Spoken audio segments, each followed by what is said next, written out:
I want to give all praises to Yahweh, Ba'ashem Yahushai. Give double honor to the apostles and the elders of Great Millstone that rule well. And salutations to the Akim around the world, pushing his word out in truth and sincerity. This is One from the Great Millstone Trinidad camp. And the Spirit was on me to just do a video on how history does repeat itself. In this case, the Edomites is who burned down the temple both times. You understand? Showing you that the Edomites, how history repeats itself in the case of the Edomites. You understand? So, without further ado, I had this man here. He said, hello is history. History kept on repeating itself. Now, why does history repeat itself over and over? Because why?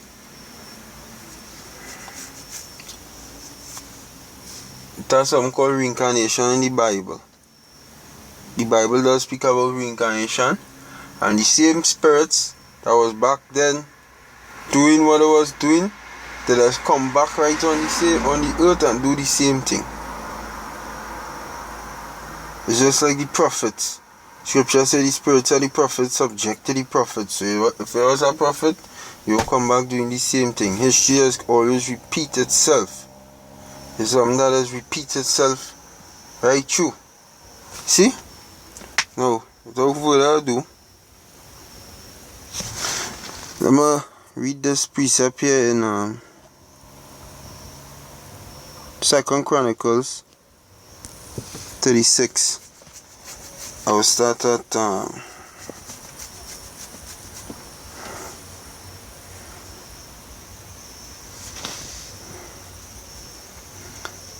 I'll read verse 1 and then I'll jump to 16. Then the people of the land took Jehoahaz the son of Josiah and made him king in his father's stead. Now that was when Josiah did die, right? So he didn't die and all that. Now jumping down to 16. Now I read from Zedekiah. First I read from 11. Now this dealing with when we did get carried away into when the Babylonians and the Chaldeans. The Babylonians was from the lineage of Ham, which was Cush.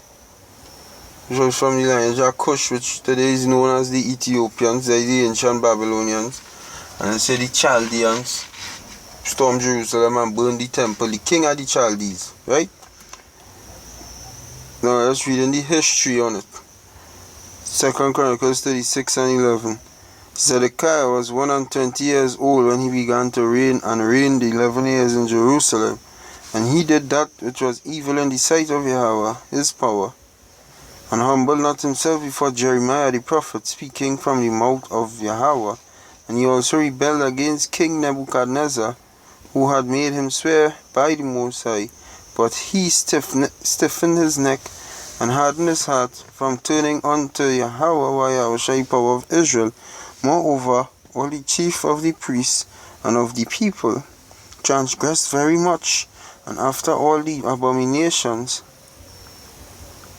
of the heathen, and polluted the house of Yahweh, which he had hallowed in Jerusalem. And the Most High Yahweh, Yahushai, power of their fathers, sent to them by his messengers, rising up betimes and sending, because he had compassion on his people and on his dwelling place. But they mocked the messengers of the Most High, and even all today Israel has mocked the messengers of the Most High, and despised his words, and misused his prophets, until the wrath of Yahweh arose against his people, till there was no remedy. And that happened back then, and it's going to happen very soon. Verse 17. Therefore he, who is the Most High, Therefore he brought upon them the king of the Chaldees. Now keep in mind, the king of the Chaldees, keep that in mind, whoever watching this. Who slew their young men with the sword in the house of their sanctuary, and had no compassion upon the young man or maiden, old man, or him that stooped for age. He gave them all into his hand. Most High moved that protection from Ophawi, because if you read in Judith, Achio was saying that once them for the Most High, he must protect them. Once they're going contrary to the Most High, to their God, he does remove that protection from them. He could do them what he want. So he removed the protection from us, and he allowed them to do them to us what they pleased, what pleased them. Verse 18. And all the vessels of the house of the Most High, great and small, and the treasures of the house of Yahweh, and the treasures of the king and of the princes, all these he brought to Babylon. Verse 19. Now keep this in mind. And they burnt the house of the Most High, and break down the wall of Jerusalem, and burnt all the palaces thereof with fire, and destroyed all the goodly vessels thereof. And them that had escaped from the sword carried he away to Babylon, where there were servants to him and his sons, until the reign of the kingdom of Persia. To fulfill, verse 21, to fulfill the word of the Lord by the mouth of Jeremiah, until the land had enjoyed her Sabbaths. For as long as she lay desolate, she kept Sabbath, to fulfill 70 years. Now in the first year of Cyrus, king of Persia, that the word of the Lord spoken by the mouth of Jeremiah might be accomplished, Yahweh stirred up the spirit of Cyrus, king of Persia, that he made a proclamation throughout all his kingdom, to put also in writing, saying, like basically it now, that even Cyrus, the king of Persia, came in after the fall of Babylon. Right? That is when he came into the play, Cyrus. Now,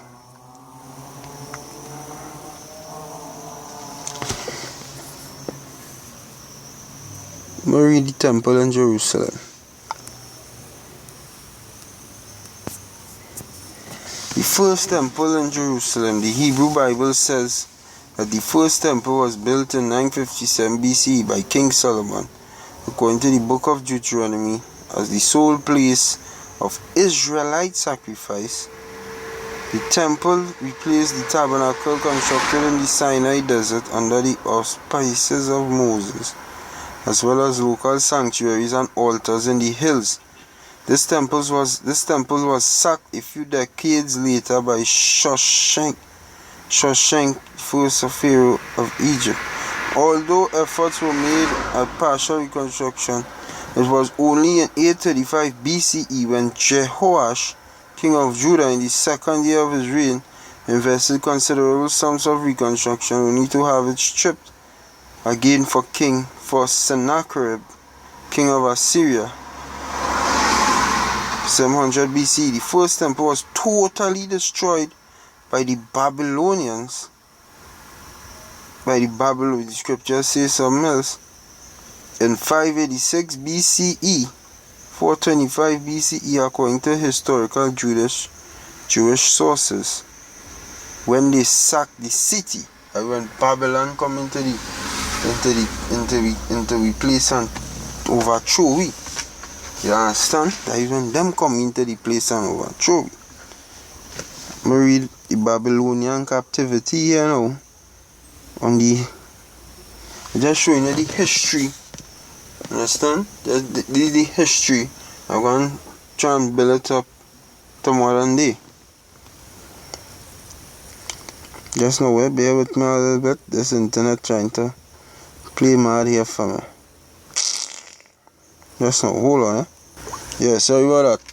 This says the Babylonian captivity or Babylonian exile is the period of Jewish history during which a number of Judites of the king of Babylon besieged of ancient kingdom of Judah were captives in Babylonia after the Battle of Carchemish in 605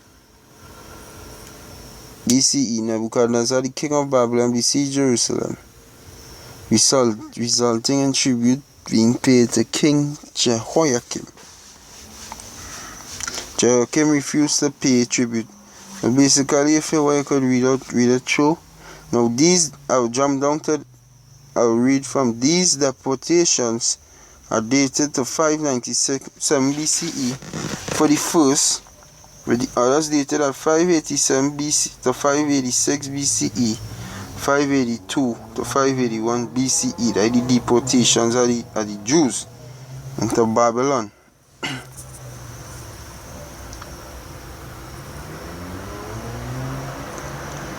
Now, I'm gonna read the same account now. In first Esdras the I know first Esdras. Just now bear with me a little bit. Yeah, sorry about that. Now, this is in first Esdras, the first chapter. I'll read from the 39th verse. It goes into the same thing almost like in Chronicles, telling you almost the same storyline. Right? Verse 39, it says, 520 years old was Jehoiakim when he was made king in the land of Judea and Jerusalem, and he did evil before the Lord. Wherefore against him Nebuchadnezzar, the king of Babylon, now with naming names, came up and bound him with a chain of brass and carried him into Babylon. As I said earlier on, the ancient Babylonians were Hamites. They were of the lineage of Cush, which is the Ethiopians today.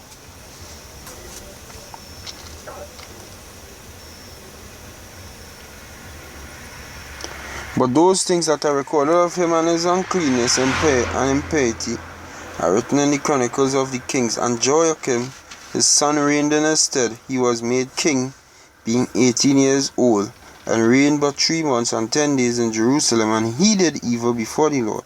So after a year, Nebuchadnezzar sent and caused him to be brought into Babylon with the holy vessels of the Lord, and made Zedekiah king of Judea and Jerusalem, when he was 21 years old, and he reigned 11 years. And he did evil also in the sight of the Lord, and cared not for the words that were spoken unto him by the prophet Jeremy from the mouth, which is Jeremiah, from the mouth of the Lord.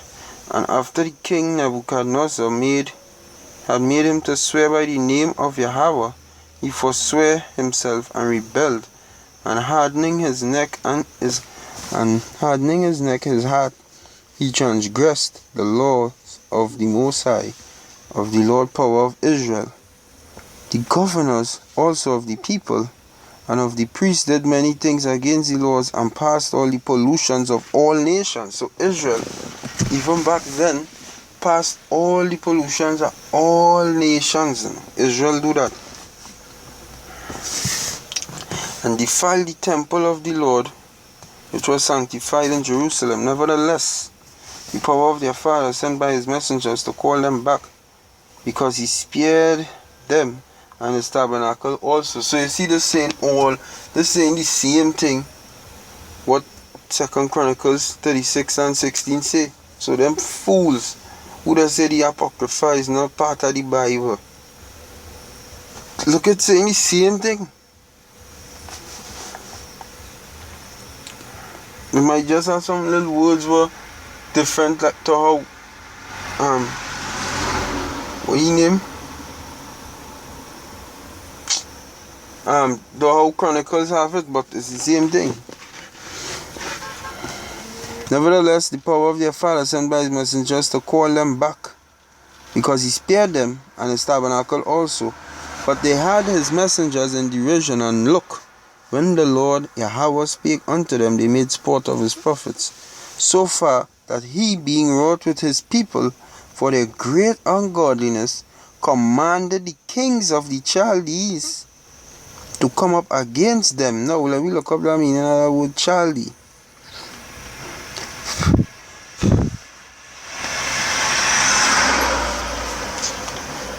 This thing is...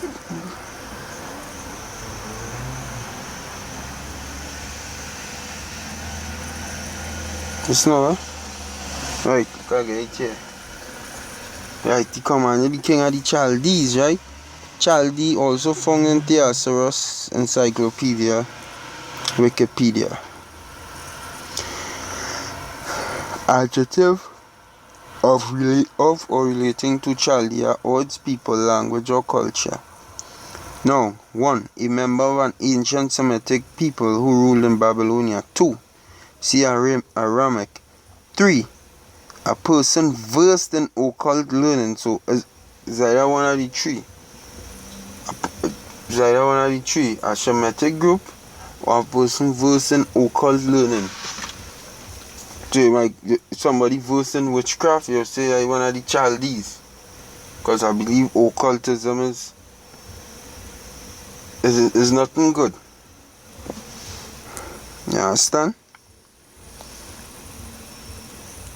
So somebody versed in that, you say that Chaldee. Now I'm gonna get it back here in first Esdras.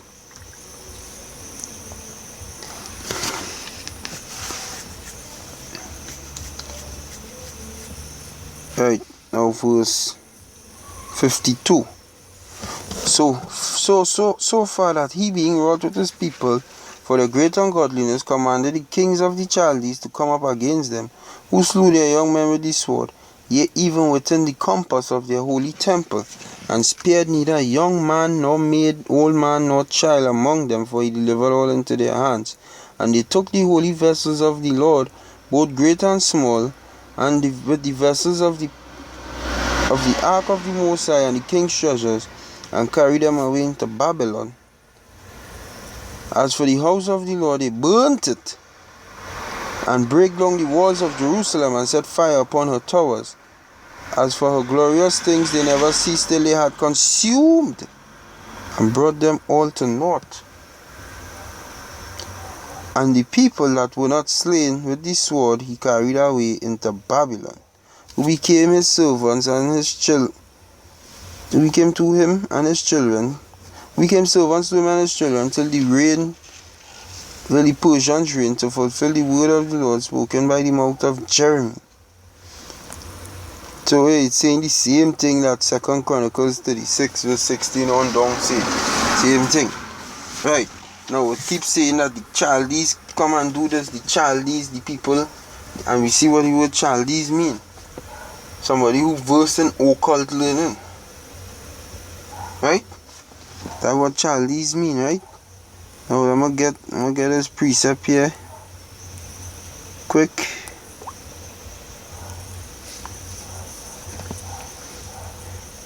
Second Esdras chapter 1. No, still have carry just now. First Esdras chapter 4. Verse 1. Now, when I read verse 3 in First Esdras, it was some men from the Medo. Around this time, the Medes and the Persians were in power, and they had King Darius was ruling around this time, and this man there, Zerubbabel. And what I go and read, if you read the story, you will see that it had some men from the Medo-Persian Empire, and Zerubbabel also was there, and they make a bet who could write a letter and put it in the king's, some way to the king, about which one is the strongest, I believe, whether it be wine, the king,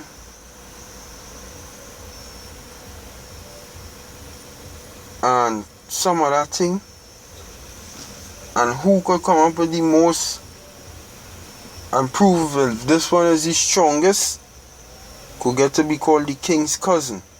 Now Zerubbabel When he went and he come up with his story, he spake on woman strong, but then he also say what truth, let's beat back the woman. Now I'm going to read from verse 40. So this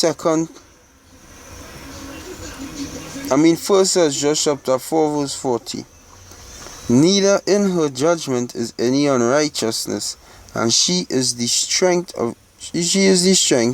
kingdom, power, and majesty of all ages. Blessed be the power of truth, which is Yahweh Bahasham Yahushai. Verse 41. And with that he held his peace. This is Zerubbabel speaking. And all the people shouted and said, Great is the truth, and mighty above all things. Then said the king unto him, Ask what thou wilt more than is appointed in the writing, and we will give it thee, because thou art found wisest, and thou shalt sit next to me and be called my cousin.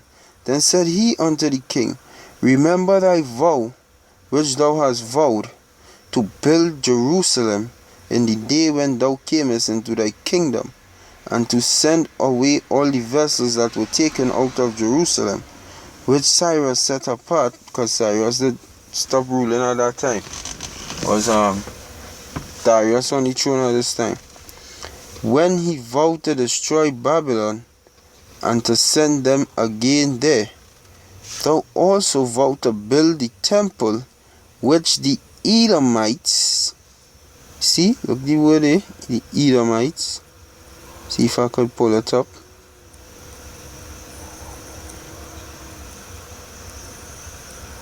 Look at it. Which thou also vowed to build the temple which the Edomites burned. So who burned the temple? The Edomites. When Judea was made desolate by the Chaldees. And we read the history. And they keep saying the Most High sent the king of the Chaldees, the king of the Chaldees, the king of the Chaldees, and the king of the Chaldees do them this, the king of the Chaldees do that, the king of the Chaldees do the next. But look, Zerubbabel say who it was. Zerubbabel say the Edomites is who burned down the temple. Now the Chaldees, as we see, is a Shemitic people. Esau from the lineage of Shem, and Esau is versed in occult learning. He versed in that. You understand? He's the king of that occult thing. Trust me. So thou also hast vowed to build up the temple which the Edomites burned when Judea was made desolate by the Chaldees. So hey, Judea was made desolate by the Chaldees. Esau, the Edomites, burned down the temple. It said in Obadiah what? It does say he burned down the temple, but it say he shouldn't stand when forces carried us away. Even he was one of what the fuck, I'll get him a sword here. When they carried me away, he and I was one of them. The scripture said in Obadiah.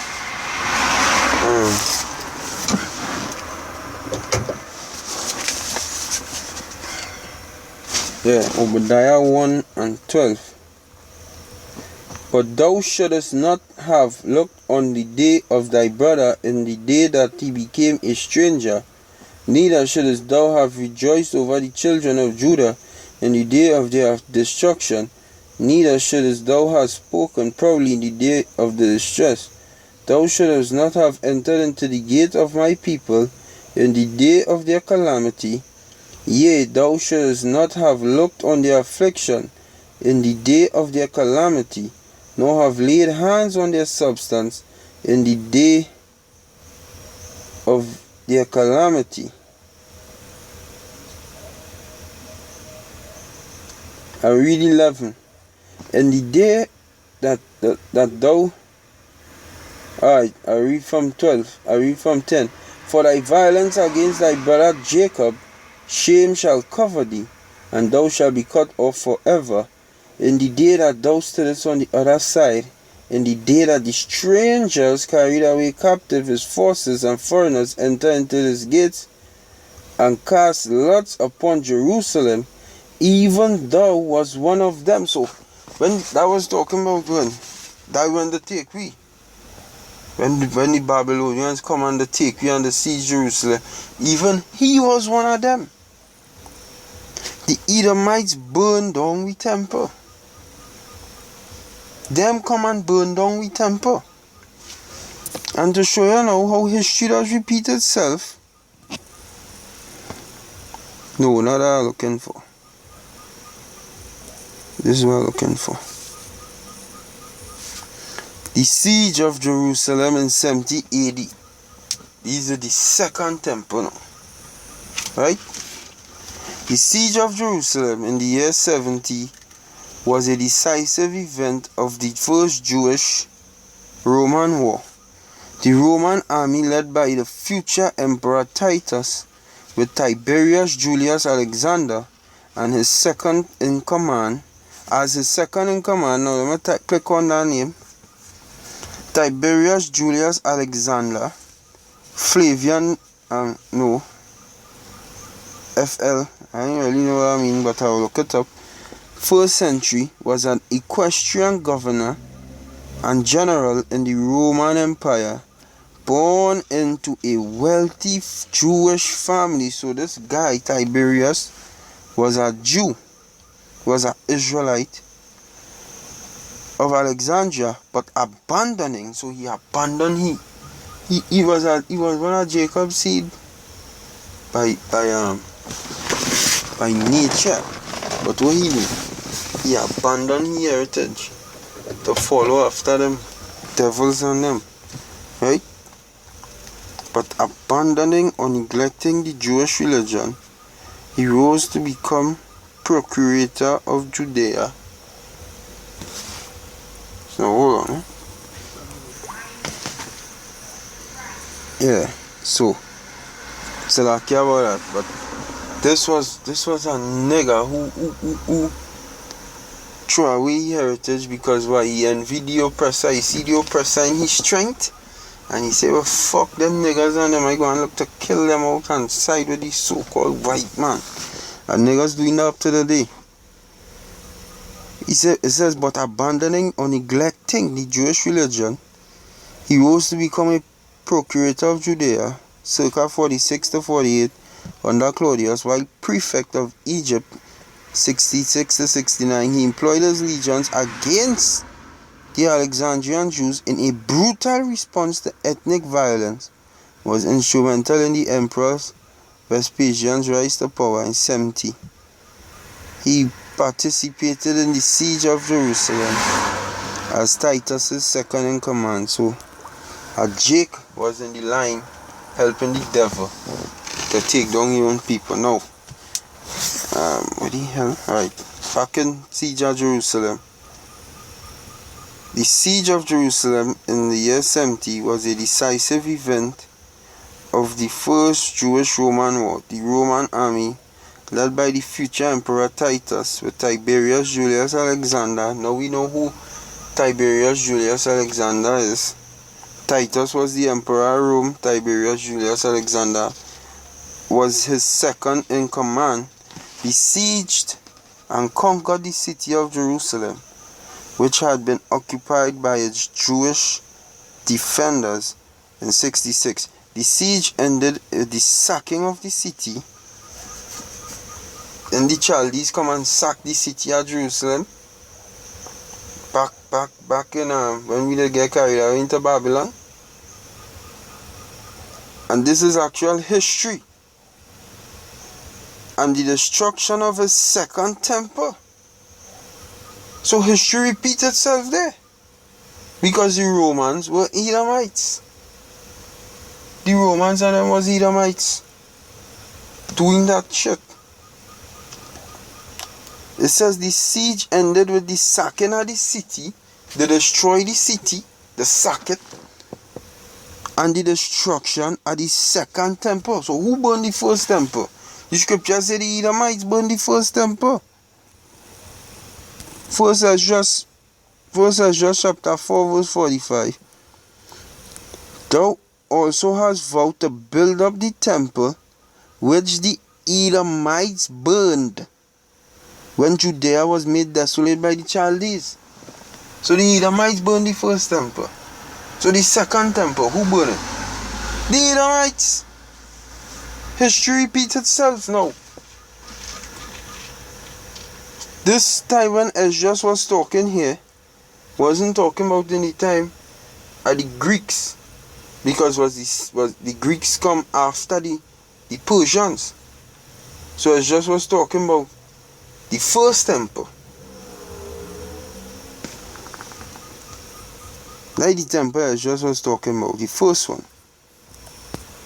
No. This is Nahum chapter 3 verse 4. I give my little trouble. I get through. Alright. It says, because of the multitudes of whoredoms of the well-favored harlot, which is America, is well-favored. Now, who rules America? What America is today? America is Rome coming back. Who ruling it? The same Edomites. The mistress of witchcrafts. The mistress of witchcraft. The mistress of occultism.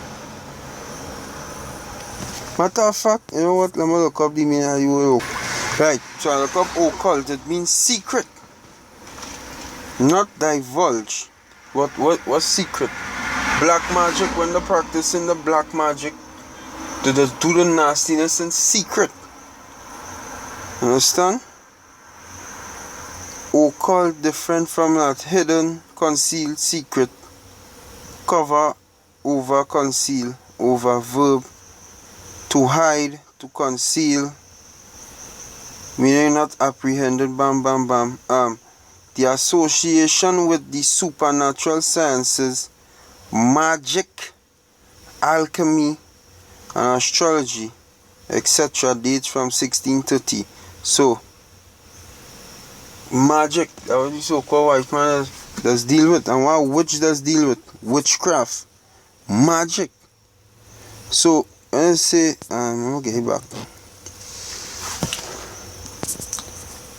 It says the mistress of witchcraft, the mistress of magic, black magic, secret magic, the mistress of secret magic, that selleth nations through her whoredoms and families through her witchcrafts.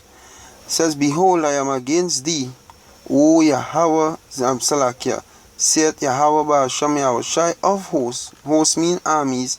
And I will discover thy skirts upon thy face, and I will show the nations thy nakedness, and the kingdoms thy shame. So that is what taking place. That's what the Most High would do to America. And Most High doing that to America right now. He totally exposing that place for the wickedness why it does push. But it keep the wickedness in secret for so long. Through what? Through occult. He keep black magic, he nasty magic, secret. Because that's the king of the Chaldees. You see? Revelation chapter 6 verse 4. And there went out another horse that was red, and power was given to him that sat thereon to take peace from the earth, that they should kill one another, and there was given unto him a great sword. Now it say a red horse, right? Let me see who read.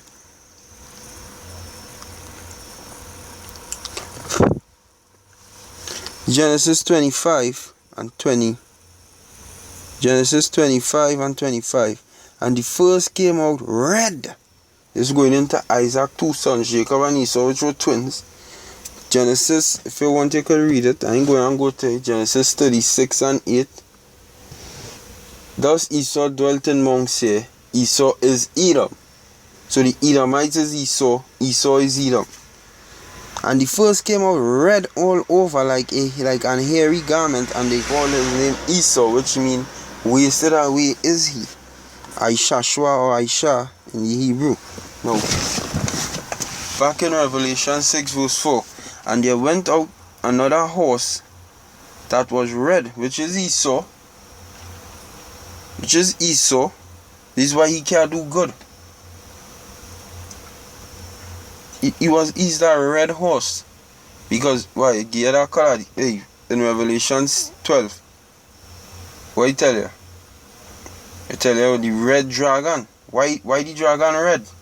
Because it's representing the Edomites. The red people was ruling. No. And they went out another horse that was red. The red people. Who does call themselves white today, but there's actually red people. And power was given to him that sat there on to take peace from the earth. And that is why the earth today have no peace. Because why? The devil ruling. And hey, that power, he get power to do that. That is why the earth cannot be in peace right now. Because the so-called white man in power. And that they should kill one another. And hey, niggas killing niggas, everybody killing each other right now. And it have a time coming when people gonna be killing each other more and more and more and more. See? And there was given unto him a great sword, and that sword is in nukes. But that sword going way back to when? That he blessing. He get a blessing. He get a blessing. Isaac blessing with the sword. Isaac blessed Esau with the sword. After he lost him, after Jacob tricked him for his birthright, Isaac blessed him with the sword. That was his blessing. You understand? So now history does repeat itself over and over, and that the Edomites was the Romans, and the Edomites ruling today. They know the ruler, and they know there was the Romans. They ruling the earth today. They ain't done away with that fuck. They're still here. The Sakri temple by the Babylonian Empire and destroy your city, and now they do it over again. They do it over in 70 AD. Then they bring you ass over here in slavery. That's why the Most High go and deal with them. Say, he that toucheth you, toucheth the apple of my eye. You see? So with that, hopefully it was edifying. Understand? Matter of fact, I have one more precept there. I'm going to bring it out. Amos 9 and 8. Amos chapter 9 verse 8. It says, behold, the eyes of the Lord power upon the sinful kingdom, and I will destroy it from off the face of the earth. Now the sinful kingdom back then was dealing with the Israelites, who was going off, doing all kind of fucking wickedness. I read earlier on that the Israelites surpassed the other nations in folly. You understand? The eyes of the Lord power upon the sinful kingdom, and he will destroy from off the face of the earth. Now he did it. He did destroy the sinful kingdom. You understand? That is why we out of we land. But now the sinful kingdom applying to the so-called white man, saving that I will not utterly destroy the house of Jacob. For lo, I will command, and I will sift the house of Israel among all nations, like as corn is sifted in a sieve, yet shall not the least grain fall upon the earth. It says, all the sinners of my people shall die by the sword. Who is one of them sinners? Tiberius Julius Alexander, that nigga who's so low, he probably back here today, kissing the so-called white man fucking ass again. Which say the evil shall not overtake nor prevent us. And that is what he say. He envied the oppressor and chose his ways. Say nothing ain't going to happen to me because he trusts in this devil. But anyhow, with that, I will say shalom. Hopefully it was edifying. Until the next time, double and say apostles and the others are great millstone again, who rule well. Salutations to the Akim around the world, pushing this word and truth and sincerity. Say Barakatah Yahweh, Barakatah Yahweh Shai, Barakatah Yahweh, Barakatah Yahweh Shai, Barakatah Yahweh, Barakatah Yahweh Shai. Shalom.